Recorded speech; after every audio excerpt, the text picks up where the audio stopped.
Class 11th biology की class में आप सभी का स्वागत है। चैप्टर नंबर 14 पौधों में श्वसन रिस्पिरेशन इन प्लांट्स, इसके बारे में आपको बताया जा रहा था, जिसमें हमने आपको अब तक श्वसन क्या है और श्वसन की क्या विशेषताएं होती हैं, श्वसन कितने प्रकार का होता है, इसके बारे में आपको जानकारी दे दी गई है। आज इसी चैप्टर की अगली कड़ी में हम चर्चा करने वाले हैं रिस्पायरेटरी क्वेशंट, जिसे हम शार्ट में आरक्यू कहते हैं और हिंदी में श्वसन गुणांक या श्वसन भागफल के नाम से जानते हैं। इसके बारे में चर्चा करने वाले हैं। रिस्पायरेटरी क्वेशंट या श्वसन गुणांक या श्वसन भागफल क्या होता है। बड़ा ही इम्पॉर्टेंट प्रश्न आता है इससे, श्वसन गुणांक क्या होता है। और कभी कभी प्रश्न आ जाता है कि कार्बोहाइड्रेट का श्वसन गुणांक क्या है, या वसा का श्वसन गुणांक क्या होता है, या प्रोटीन का श्वसन गुणांक क्या होता है। तो आइए हम जानते हैं आज श्वसन गुणांक या श्वसन भागफल या रिस्पायरेटरी क्वेशंट के बारे में। तो बताई हुई बातों को ध्यान से सुनिएगा। जैसा कि आप जानते हैं कि प्रत्येक जीवधारी श्वसन क्रिया में ऑक्सीजन गैस को लेता है और श्वसन के दौरान कार्बन डाइऑक्साइड गैस को बाहर निष्कासित करता है।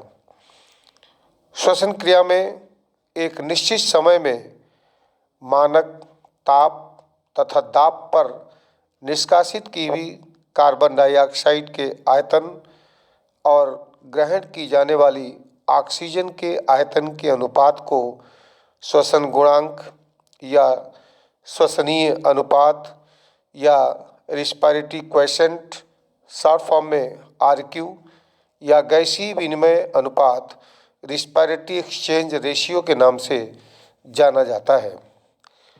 ऑक्सीजन के दौरान ऑक्सीजन का उपयोग होता है और कार्बन डाइऑक्साइड निकलती है। श्वसन के दौरान मुक्त हुई CO2 तथा उपयोग में लाई गई ऑक्सीजन के अनुपात को श्वसन गुणांक या आरक्यू के नाम से जाना जाता है।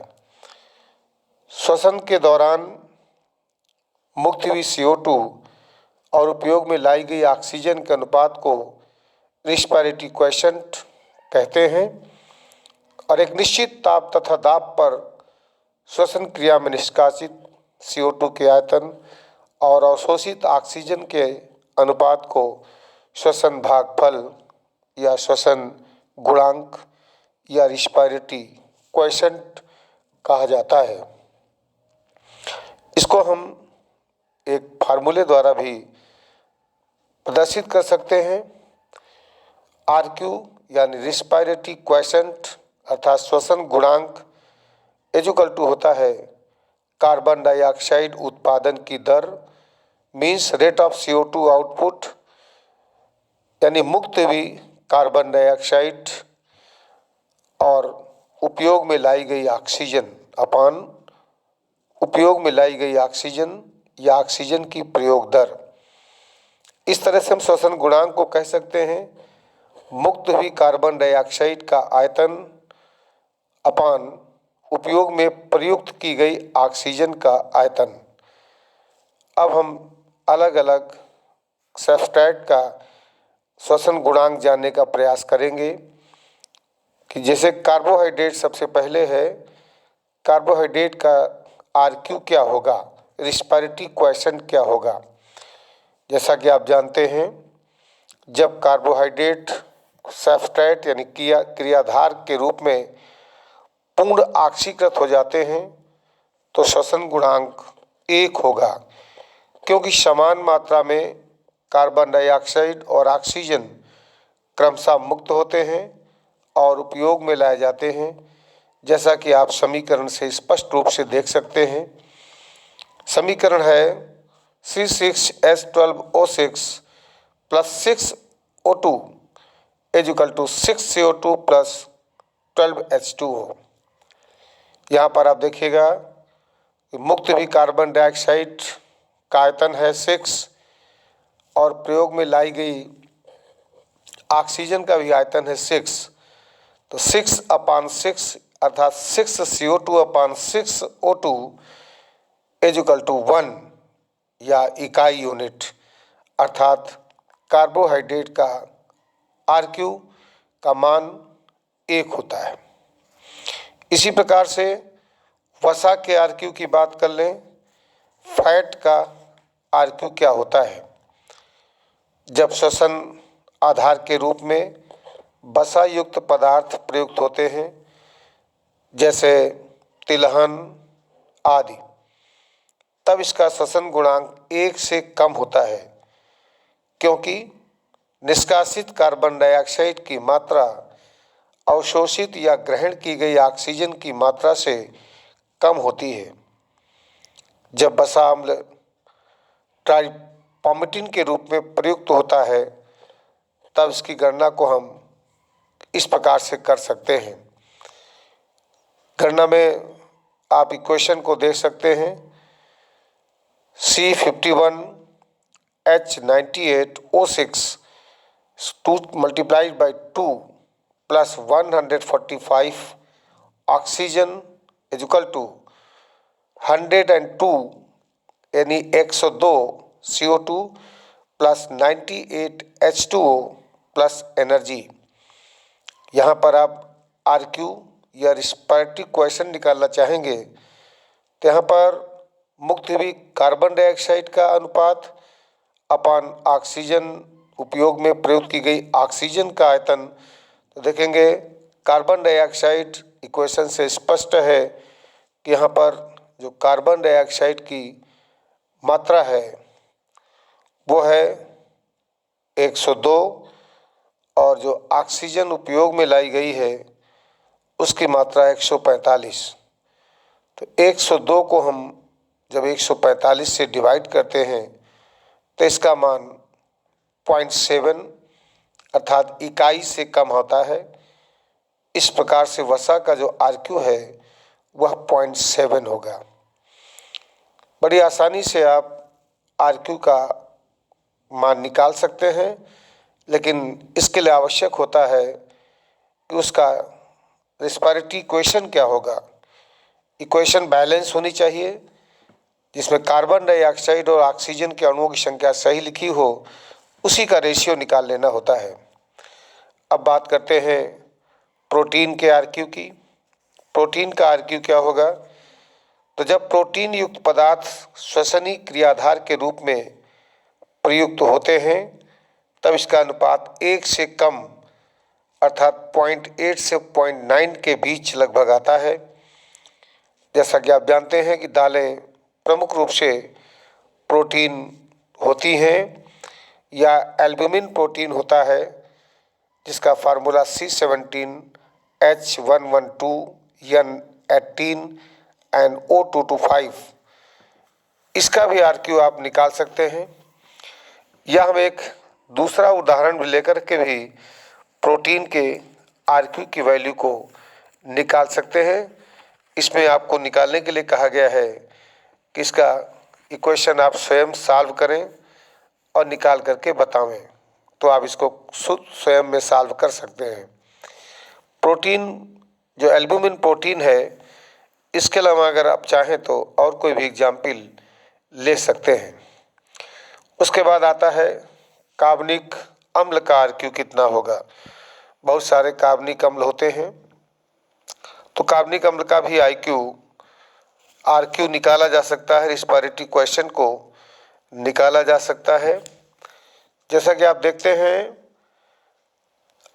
कार्बनिक अम्ल का RQ का मतलब हुआ कि जब श्वसनीय क्रियाधार के रूप में कार्बनिक अम्ल का उपयोग होता है तब उसका श्वसन गुणांक या RQ 1 से अधिक आता है। जैसे यहाँ पर कई सारे कार्बनिक अम्लों के RQ की वैल्यू निकाली गई है। सबसे पहला ऑक्जेलिक एसिड आप जानते हैं COOH whole twice plus O2 = 4CO2 + 2H2O। यहाँ पर कार्बन डाइऑक्साइड और ऑक्सीजन का रेशियो 4/1 अर्थात 4 आएगा, अर्थात 1 से अधिक होता है। इसी प्रकार सिट्रिक एसिड का 2C6H8O7 plus 9O2 equal to 12CO2 plus 8H2O, यहाँ पर 12/8 कर दीजिए, तभी इसका मान 1 से ज़्यादा आएगा। इसी प्रकार से मैलिक एसिड का दिया गया है C4H6O5 plus 3O2 is equal to 4CO2 plus 3H2O is equal to 4CO2 plus 3H2O। इसका सलूशन करेंगे, आप सॉल्व करेंगे तो 4/3 इज इक्वल टू 1.33। इसी तरह से हम विभिन्न प्रकार के अन्य ऑर्गेनिक एसिड का आरक्यू कैलकुलेट कर सकते हैं। लेकिन जब कार्बोहाइड्रेट का आंशिक ऑक्सीकरण होता है तब श्वसन गुणांक 0 भी होता है। जैसे कि कुछ मांसलोद्भिद पौधे ब्रायोफिलम ओपेंशिया में, ये भी महत्वपूर्ण है, ध्यान देने वाला है। मांसल पौधों में आरक्यू कैसे निकालते हैं या कितना होता है। मांसल पौधे जैसे कि नागफनी, यूफोरबिया, ब्रायोफिलम आदि में, इनमें रंध्र रात में खुले रहते हैं। ध्यान दीजिएगा, मांसल पौधों का श्वसन गुणांक 0 होता है। इनके पौधों के रंध्र रात में खुले रहते हैं। इन पौधों में श्वसन के दौरान ऑक्सीजन का उपयोग तो होता है, किंतु कार्बोहाइड्रेट के अपूर्ण कंबशन से जारण से CO2 मुक्त नहीं होती, इसलिए इनके आरक्यू का मान 0 होता है। इम्पॉर्टेंट है, 0 आरक्यू वाले पौधे मांसल पौधे और इनमें कार्बोहाइड्रेट का आंशिक ऑक्सीकरण होता है। 2C6H12O6 plus 3O2 is equal to 3C4H6O5 plus 3H2O। यहाँ पर कार्बन डाइऑक्साइड है ही नहीं, तो CO2 के स्थान पर 0/3 इक्वल टू 0 अर्थात 0 होगा। इस तरह से मांसल पौधों में श्वसन गुणांक या RQ of succulent plants equal to 0। उसके बाद फिर अवावी श्वसन का आरक्यू का मान क्या होगा। अनाक्षी श्वसन में ऑक्सीजन का उपयोग नहीं होता है, किंतु क्रियाधार के अपूर्ण जारण से CO2 मुक्त होती है और इनका मान आरक्यू का मान अनंत होता है। C6H12O6 is equal to 2C2H5OH plus 2CO2। यहाँ पर आप देखते हैं CO2 तो निकल रही है, 2 molecule upon 0 is equal to infinite अर्थात अनंत होगा। यहाँ पर जो इक्वेशन लिखी गई है C6H12O6, यहाँ पर होना चाहिए था 2C2H5OH प्लस 2CO2। इसको आप सही कर लेंगे, सही इक्वेशन होगी। C6H12O6 जो लिखा है इसमें 2 नहीं होगा, और उधर जो 2C6H5OH लिखा है C6 की जगह में C2H5OH होगा और 3CO2 की जगह पर 2CO2 होगा। अर्थात ग्लूकोज का जब अवावी श्वसन होता है तो 2 मॉलिक्यूल ऑफ एथिल अल्कोहल पर 2 मॉलिक्यूल ऑफ CO2 बनता है। इस समीकरण को सही कर लीजिएगा। एक बार फिर मैं सही इक्वेशन क्या होगी, C6H12O6 is equal to C2H5OH 2C2H5OH plus 2CO2। यहाँ पर आरक्यू CO2/O2 करेंगे तो 2/0 होगा, जो इनफाइनाइट या अनंत होगा। इस प्रकार से आज इस चैप्टर पौधों में श्वसन रेस्पिरेशन इन प्लांट्स के अंतर्गत आज आपने जाना कि रिस्पिरेटरी क्वेश्चन क्या होता है, श्वसन गुणांक क्या होता है, और यह श्वसन गुणांक का मान कार्बोहाइड्रेट के लिए क्या होता है, वसा के लिए क्या होता है, प्रोटीन के लिए क्या होता है, कार्बनिक अम्लों के लिए क्या होता है, और जब कार्बोहाइड्रेट का आंशिक ऑक्सीकरण होता है तब श्वसन गुणांक का मान क्या होगा, ये आपके लिए बड़ी वैल्यूएबल इंफॉर्मेशन थी। आशा है आपने ध्यान से सुना होगा और समझ लिया होगा। बहुत बहुत धन्यवाद।